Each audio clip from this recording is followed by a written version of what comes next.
Hi, I'm back talking about Israel, the cornerstone nations of all nations.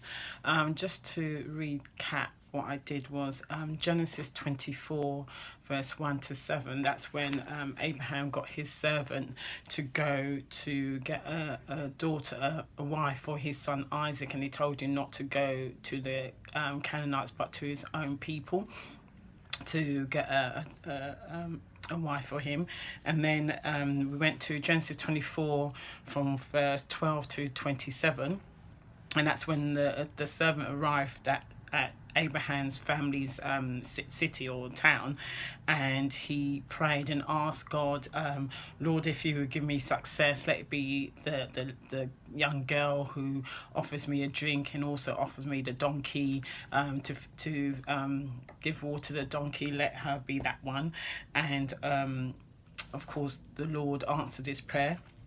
And then we went to Genesis 24, verse 34 to 48, where when the servant went to the house and met Rebecca's family, she agreed to go with the servant and with Abraham's servant. The servant at the time spoke to Rebecca's family, explained that the master came, that he came to get a wife for his master's son. So then in Genesis 24, chapter 24, 66 to 67, Isaac brought Rebecca into his tent and he became his wife, and he loved her, and he was comforted after his death of his mother. So now we're gonna go confirm my second video that I did Genesis 21 from 1 to 5. Then I jumped from 26 to 1 to 5, which was talking to Isaac about staying in this land when there's a famine. And it should have been the third video, which was Genesis 24, which was taken about when Abraham told his servant to go to his family's country to get a wife for his son Isaac. So I'm sorry about that. So now what I'm going to do is I'm going to go from Genesis 25 from 20 to 34, which says, and Isaac was 40 years old when he took Rebekah to wife, the daughter of Balaam the Syrian of Padam, the sister of Laban the Syrian. And Isaac entreated the Lord for his wife because she was barren, and the Lord was entreated of him, and Rebekah his wife conceived.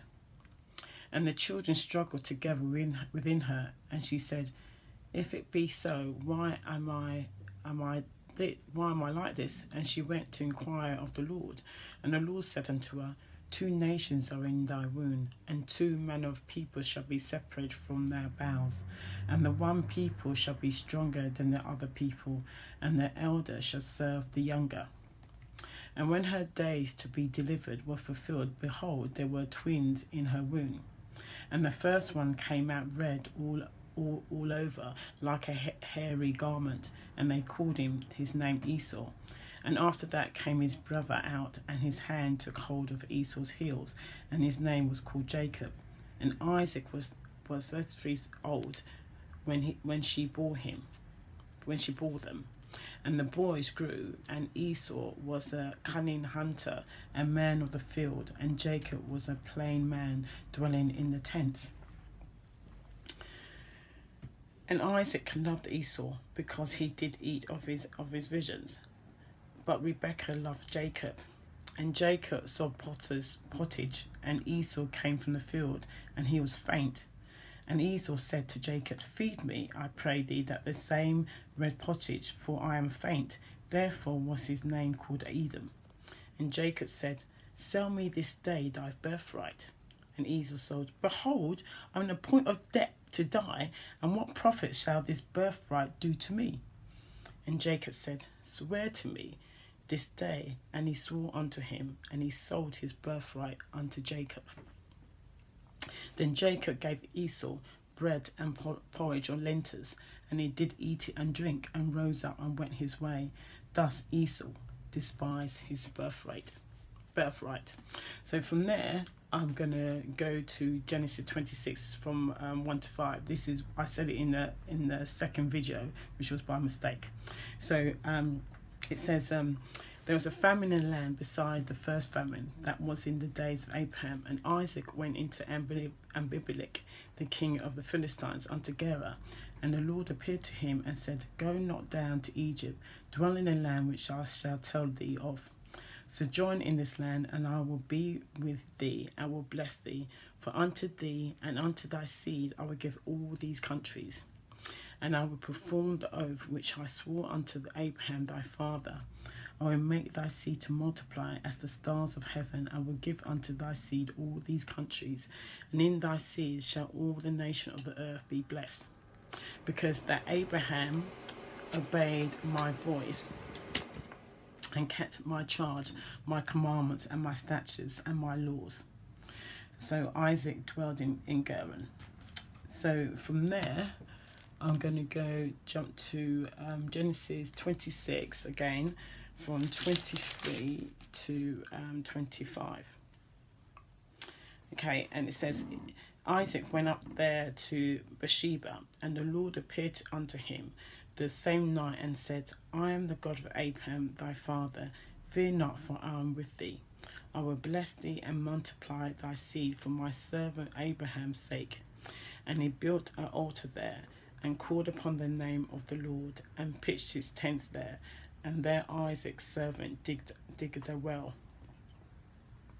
So as you can see, that God, when he spoke to Abram at the time, when he was in his land, he told him to leave his land, go to the land that I tell you.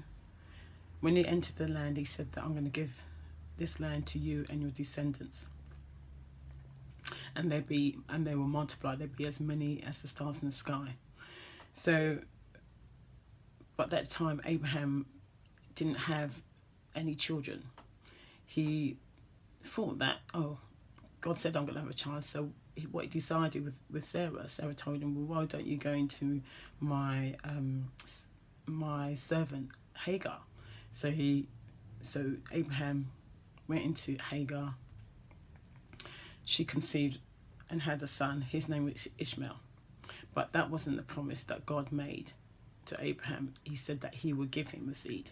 But we as humans, we intervened. So eventually God made his promise to Abraham, and Sarah conceived, and she produced a child in her old age, and that was Isaac. So from then, Isaac met his wife, or was given a wife, Rebecca. Rebecca conceived, produces twins, Esau and Jacob.